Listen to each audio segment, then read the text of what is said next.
Imagina intentar medir el efecto de una sola gota de lluvia en un océano en plena tormenta.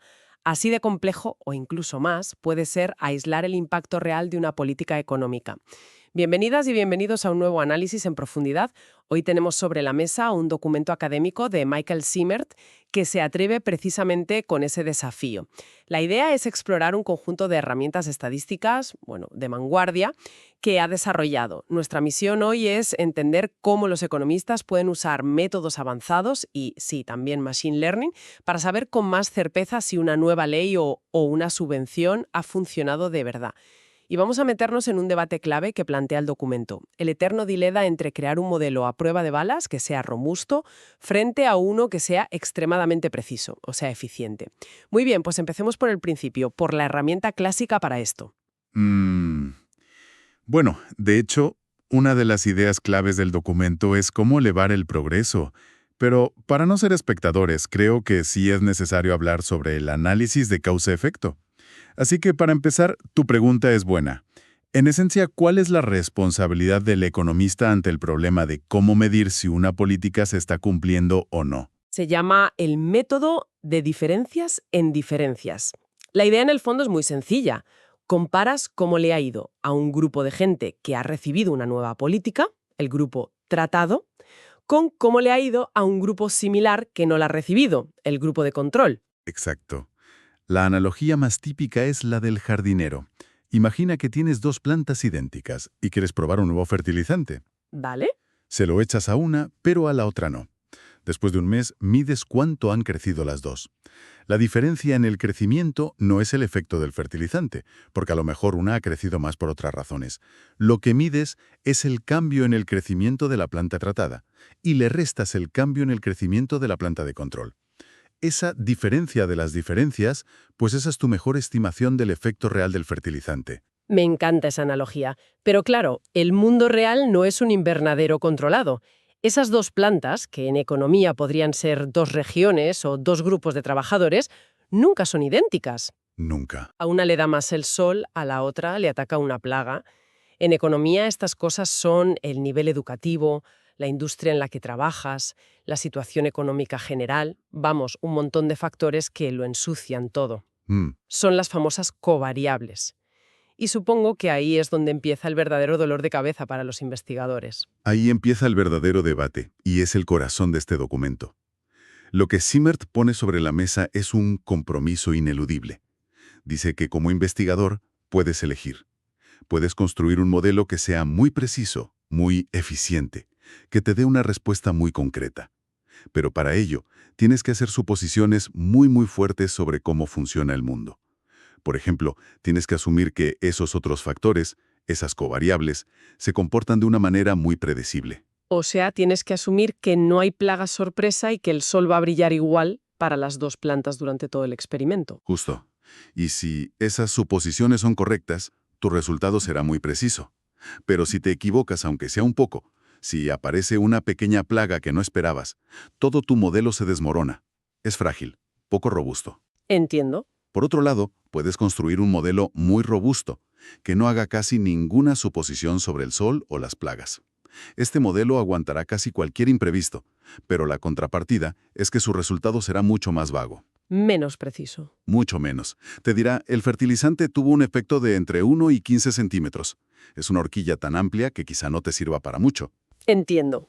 Es el clásico dilema de la seguridad frente a la precisión. O eliges un modelo robusto, que es impreciso, o uno preciso, que es frágil. Parece un callejón sin salida. Pero, ¿esto es solo una idea teórica o el autor consigue medirlo de alguna forma? ¿Se puede ponerle números a este compromiso? Y esa es la gran aportación del documento. No se queda en la filosofía, sino que lo cuantifica. Ah, bien. Va más allá y demuestra matemáticamente cuánto pagas en precisión por cada suposición que relajas para ganar en seguridad. Es como si te dieran a elegir entre un coche de carreras y un todoterreno 4x4. Vale, me gusta. El autor te da la ficha técnica de cada uno. Te dice, mira, el coche de carreras, el modelo más eficiente pero restrictivo, te va a dar una velocidad punta increíble, pero solo en un circuito perfectamente asfaltado. Si hay un solo bache, te estrellas. Mientras que el todoterreno, el modelo robusto, te dice, yo te llevo a cualquier parte, por barro, por rocas, pero, eso sí, voy a ir despacio y voy a consumir muchísima gasolina. Exacto. O sea, será mucho menos eficiente. Este documento entonces nos da el manual para saber qué vehículo estamos escogiendo y qué podemos esperar de él. Exactamente. De hecho, plantead 5 escenarios, 5 vehículos distintos, que van desde el todoterreno más puro, que no asume casi nada sobre el terreno, El CS1, ¿verdad? ese es, hasta el coche de carreras más extremo, el CS5, que asume que el circuito es perfecto, como en un experimento de laboratorio. Y te muestra la ganancia en eficiencia, en velocidad, por cada paso que das hacia el modelo más restrictivo. Vale, el dilema me queda clarísimo. Entonces, si el problema es que el mundo real está lleno de baches y variables que no controlamos, ¿hay alguna tecnología nueva o algún enfoque que nos permita manejar mejor este compromiso? ¿Cómo salimos de ese callejón? Aquí es donde entra la innovación más potente del estudio, el uso de lo que se conoce como Double Machine Learning. Aprendizaje automático doble. Eso es. Y esto es un cambio de paradigma. Hasta ahora, el investigador tenía que decidir a mano qué baches o covariables creía que eran importantes, la edad, el género, la región, una lista que se le podía hacer interminable. El Machine Learning le da la vuelta a esto. Le dices al algoritmo: aquí tienes cientos o miles de variables. Búscame tú los patrones que de verdad importan para explicar el crecimiento de las plantas. Es como pasar de mirar el cielo con un telescopio manual, apuntando a las estrellas que ya conoces, Mm, a usar un observatorio automatizado que escanea todo el firmamento y te avisa si descubre un asteroide nuevo que no habías visto. Suena casi demasiado bueno para ser verdad. Me huele a que tiene que haber una letra pequeña. claro. ¿Cuál es el truco? Por supuesto que hay letra pequeña. Y es bastante importante. El documento deja muy claro que esto no es una varita mágica. Para que la estimación final sea fiable, los algoritmos que usas en los pasos intermedios, para predecir los resultados y la probabilidad de recibir el tratamiento, tienen que funcionar excepcionalmente bien. Ujú. Tienen que alcanzar un umbral de precisión muy alto por sí mismos. O sea que el observatorio automatizado tiene que tener unas lentes y unos sensores casi perfectos para que podamos fiarnos de lo que descubre. Exacto. Y aquí viene lo interesante, que conecta con el dilema inicial. Estas condiciones se vuelven todavía más difíciles de cumplir para los modelos más robustos, los todoterreno.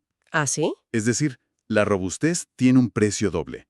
No solo te da estimaciones más imprecisas, como vimos antes, sino que además le exige a tus algoritmos de Machine Learning que sean extraordinariamente buenos. Vaya. Es como pedirle al todoterreno que no solo atraviese cualquier terreno, sino que además lo haga con una precisión milimétrica en su navegación. Vaya. Así que la herramienta que te da más seguridad es también la que más te exige técnicamente. Precisamente. Y hay otro detalle técnico, muy sutil pero que puede ser un gran problema en la práctica. A ver. Para algunos de estos modelos, se necesita que los datos no tengan valores extremadamente raros o atípicos. Pensemos en los ingresos de la población. La mayoría está en un rango más o menos predecible. Sí. Pero en campos como las finanzas, donde un solo día una acción puede dispararse o desplomarse, o en el estudio de fortunas, donde hay valores astronómicos, esos datos extremos podrían hacer que estos modelos simplemente no sean fiables. Entiendo. Entonces, no solo se trata de tener el algoritmo más potente, sino que la calidad de la gasolina que le metemos, los datos, también debe ser clave. ¿Aborda el estudio qué tipo de datos funciona mejor? Sí, y es otro de los puntos centrales. Compara dos formas de recolectar la información. Por un lado, lo que llama datos de sección transversal repetida. Suena complicado. Es como si un fotógrafo va a la plaza del pueblo en 2020 y hace una foto de la multitud. Y luego vuelve en 2024 y hace otra foto. Puedes comparar las fotos y decir, parece que ahora la gente en promedio viste más de azul, pero no sabes si la persona que en 2020 vestía de rojo ahora viste de azul, o si simplemente se ha ido del pueblo y ha venido otra. Vale, ves una foto general, pero pierdes el rastro individual. Exacto. La otra opción son los datos de panel. Esto sería como si en lugar de un fotógrafo tuviéramos a un cineasta que en 2020 empieza a grabar a un grupo de personas de la plaza. Y la sigue. Y no deja de seguirlas con su cámara hasta 2024. Ahí sí sabes exactamente qué ha hecho cada persona, cómo ha cambiado su ropa, si se ha movido. Tienes la película completa de cada individuo. La intuición me dice que tener el vídeo es infinitamente mejor que tener solo dos fotos. Caso cerrado, ¿no? Los datos de panel ganan por goleada. Pues no tan rápido. Y esta para mí es una de las conclusiones más sorprendentes y profundas del documento. A ver. La intuición es correcta en parte. El autor demuestra matemáticamente que el vídeo, los datos de panel, te permiten obtener estimaciones con menos margen de error, más precisas. Vale. Pero aquí viene el giro argumental. Demuestra también que un investigador que solo tenga las dos fotos, datos más débiles, pero que haga suposiciones muy fuertes y crucialmente correctas sobre cómo se comporta la gente, Espera. podría llegar a una conclusión más precisa que otro investigador que tenga el vídeo completo, pero no se atreva a hacer suposiciones tan audaces. Un momento. Eso es totalmente contraintuitivo. ¿Me estás diciendo que un buen guión puede ser más potente que tener la grabación real de los hechos? En cierto sentido, sí. Lo que nos dice es que la investigación económica no es solo una carrera por conseguir más y mejores datos. La calidad de tu modelo, de tu guión teórico y la capacidad de justificar por qué tus suposiciones sobre el mundo son razonables son igual de importantes, si no más. Entiendo. Tener el mejor vídeo del mundo no te sirve de nada si no tienes una buena teoría sobre qué buscar en él. Eso cambia bastante la perspectiva. Le da mucho más peso al juicio y al conocimiento del investigador, no solo a la fuerza bruta de los datos y los ordenadores.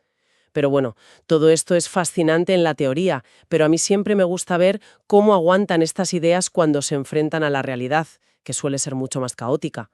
El autor pone a prueba toda esta maquinaria. Por supuesto. La aplica a un caso real y muy debatido en Estados Unidos. El efecto de la Ley para Estadounidenses con Discapacidades, la ADA, sobre el empleo de las personas con discapacidad. ¿Vale? Coge datos reales y aplica todos estos modelos y estimadores para ver qué pasa. Compara un análisis simple con pocas variables de control con otros mucho más complejos que incluyen cientos de variables gracias al Machine Learning. ¿Y qué encuentra? ¿Consigue dar una respuesta definitiva? Antes de mirar el efecto real, hace algo muy inteligente. Unos test de placebo. Básicamente, aplica la misma metodología a un periodo de tiempo anterior a que la ley entrara en vigor. En ese periodo, el efecto debería ser cero. Si tu modelo encuentra un efecto, es que el modelo está mal, está viendo fantasmas. Es como probar el termómetro en agua a temperatura ambiente. Si te dice que hay fiebre, el termómetro está roto. Exacto. Y los resultados, como dice el propio autor, son demoledores. ¿Ah, sí? Los modelos más simples, los más borrosos, no detectan ningún problema. ¿Por qué? Porque su margen de error es tan gigantesco que cualquier fantasma queda oculto en la niebla. Concluirían, erróneamente, que el modelo es válido. Claro. Sin embargo, los nuevos estimadores eficientes, al ser mucho más precisos, son como un termómetro de alta sensibilidad. Sí que detectan problemas en los datos que los otros pasaban por alto. Menuda advertencia. Es una advertencia brutal, sí. A veces, no encontrar un problema no significa que no exista, sino que tu herramienta de medida no es lo bastante buena. Me imagino la frustración del investigador. Pasas meses recopilando datos, aplicas un método que crees que es de vanguardia y los resultados no tienen ningún sentido. Es una advertencia muy potente. ¿Y después del placebo? ¿Qué pasó al analizar el efecto real de la ley? Un caos absoluto. Los modelos tradicionales e incluso los algoritmos de Machine Learning por separado producían estimaciones totalmente inestables. Usaron un método llamado lasso, que es bueno para simplificar y elegir variables, y otro llamado Random Forest, que es excelente para capturar relaciones complejas. Pero por separado. A medida que añadían más variables de control, los resultados saltaban por todas partes. Arrojando cifras absurdas. Cifras que no tenían ningún sentido económico. Vaya, o sea que ni siquiera las herramientas de Machine Learning de última generación pudieron poner orden. No por sí solas. Pero, y aquí se valida la propuesta central del documento, hubo un método que sí se mostró increíblemente estable y consistente en todos los escenarios. Ajá. Un estimador que no elegía entre lazo y random forests, sino que los combinaba de forma inteligente, aprovechando las fortalezas de ambos. Se conoce como Ensemble Learner. Exacto. Fue el único que dio resultados coherentes y fiables. Y esto demuestra en la práctica la tesis del autor. La elección del algoritmo que usas en los pasos intermedios no es un detalle técnico menor. Es crítica. Es absolutamente crítica para llegar a una conclusión sensata. Fantástico. O sea que la solución no era un algoritmo mejor, sino una combinación más inteligente de los que ya existían. Ok, creo que hemos cubierto mucho terreno. Si tuviéramos que resumir, ¿qué nos llevamos de todo este análisis? Pues mira, La primera conclusión clave es que el compromiso es real e inevitable. No se puede tener todo. Cierto. Al analizar el impacto de una política, siempre hay que navegar esa tensión entre la seguridad de un modelo robusto y la precisión de uno eficiente. Y las suposiciones que hacemos para ganar esa precisión importan muchísimo. La segunda, que me parece fundamental, es que el Machine Learning no es magia. Es una herramienta potentísima para manejar la complejidad del mundo real, sin duda. Pero no es enchufar y listo. Requiere un uso muy cuidadoso, conocimiento técnico para no caer en sus trampas y, como hemos visto, validar unas condiciones teóricas muy estrictas. Un mal uso te puede llevar a conclusiones peores que las de un método mucho más simple. Totalmente. Y la tercera, que para mí es la más profunda, es que la calidad de nuestro modelo mental, de nuestra teoría y de la justificación de nuestras suposiciones es tan crucial o incluso más que la propia calidad de los datos. De acuerdo. No se trata solo de tener la mejor cámara de vídeo, sino de saber qué historia quieres contar y por qué. Totalmente de acuerdo. La tecnología es una herramienta, no un sustituto del pensamiento crítico. Exactamente. Y esto nos deja con una pregunta final, una reflexión para el futuro. Este estudio, con toda su sofisticación, se centra en un escenario relativamente simple. Una política que se aplica a un grupo en un momento concreto. Sí. Pero en la realidad, las políticas se despliegan a menudo de forma escalonada, en distintos lugares y en momentos diferentes. La gran pregunta que queda abierta es, ¿cómo podemos adaptar estas herramientas tan potentes, pero a la vez tan sensibles, a esa realidad que es todavía más desordenada y compleja? Esa es, sin duda, la siguiente frontera en este campo. Una pregunta fascinante. Nos da una idea de hacia dónde se dirige la investigación. Muchísimas gracias por acompañarnos en este análisis tan detallado. Ha sido un placer. Hasta la próxima.